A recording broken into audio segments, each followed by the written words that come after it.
آئیے جہاں ہم جاتے ہیں ماشاءاللہ مسلمان بہت خوش ہوتے ہیں، بڑے بڑے الحمدللہ جلسے ہوتے ہیں، مذاکرے کی محفلیں بھی ہوتی ہیں، سب ہوتا، مگر مجموعی طور پر یہ سمجھا کہ وہاں کے مسلمان یہ چاہتے ہیں کہ دین آسان ہو جائے۔ لوگوں نے آسانیاں پیدا بھی کر دی، ہم جیسے جو لوگ جاتے ہیں، لوگ سمجھتے ہیں کہ مولانا آن کر کے ہمیں مشکلات میں ڈال کے چلے جاتے ہیں۔ مشکلات سنیے کیا، وہ کہتے ہیں کہ جس ہوٹل سے گوشت مل رہا ہو نا، تو اب اس پہ لکھا ہوا حلال، تو آپ بھی حلال قرار دیتے۔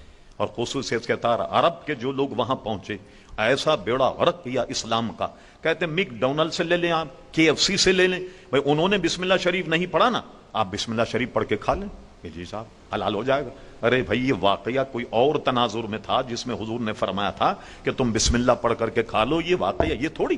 اچھا پھر لوگ کہتے ہیں بھائی عام طور پہ یہود اور نصارہ یہ تو اللہ کے نام پہ ذبح کرتے ہیں، ان کا گوشت بھی کھا لیا جائے، ہم منع کرتے ہیں۔ پھر ہم نے ایک یہودی جو ان کا رہبر تھا ان سے پوچھا، میں نے کہا ہم نے انسائکلوپیڈیا میں تلاش کیا، ہمیں نہیں ملا، جب جانور ذبح کرتے ہیں تو آپ کیا پڑھتے ہیں؟ اللہ کا نام لیتے ہیں؟ کیا نام لیتے؟ صاف ان کے جناب پادری نے کہا کہ ہم جب جانور ذبح کرتے ہیں تو حضرت عزیر علیہ السلام کا نام لیتے۔ یہ تو قرآن مجید سے بھی ثابت ہے کہ یہودیوں کا ایک طبقہ حضرت عزیر علیہ السلام کو خدا کا بیٹا مانتا۔ جب عزیر علیہ السلام کا نام بوقت ذبح لیا جائے تو اب جانور کیسے حلال ہوگا؟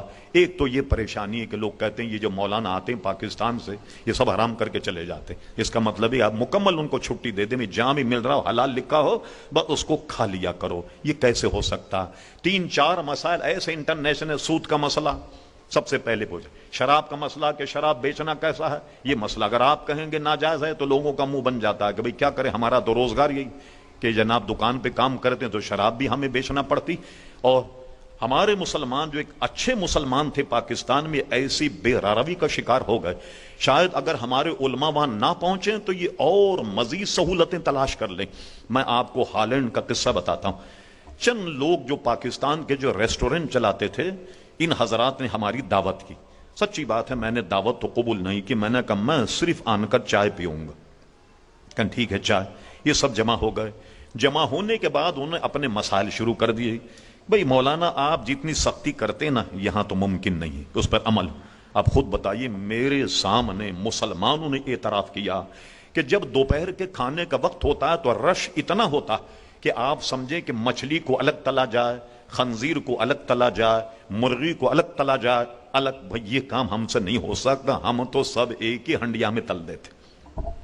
آپ اجازت دے دیجئے، تو آپ بہت اچھے مولوی ہیں کہ وقت نہیں ہوتا کہ خنزیر بھی اسی میں تلتے، مچھلی بھی اسی میں تلتے، مرغی بھی اسی میں تلتے، جب تیل کالا ہو جائے یہ لیجئے، کہتے ہیں نا آم کے آم گٹھلیوں کے دام، ایک ادارہ آتا ہے اور یہ بالکل سڑا ہوا تیل یہ ہم سے لے جاتا ہے، اور سنا ہے کہ اس کی منہ پہ ملنے والی کریم بنتی ہے۔ سبحان اللہ، آپ نے دیکھا کیا سلسلہ ہے وہاں، یعنی کوئی ہر چیز میں عزیزان گرامی۔ بعض مسلم جو ہماری سوسائٹی، انہوں نے باضابطہ ایک لسٹ چھاپی جو میرے پاس بھی موجود ہے، اس میں کچھ کوڈ نمبر، یہ نمبر اگر آپ دوائیوں پر دیکھیں تو اس کو استعمال نہیں کریں، کھانے پینے کی چیزوں پر دیکھیں ان کو استعمال نہیں کریں۔ بڑی تک و دو کے بعد انہوں نے یہ سارے نام لیے، اور بڑی بڑی سوسائٹیوں نے بڑی بڑی کتابیں چھاپی کہ یہ چیزیں جو ہیں وہ مسلمانوں کو نہیں کھانی چاہیے۔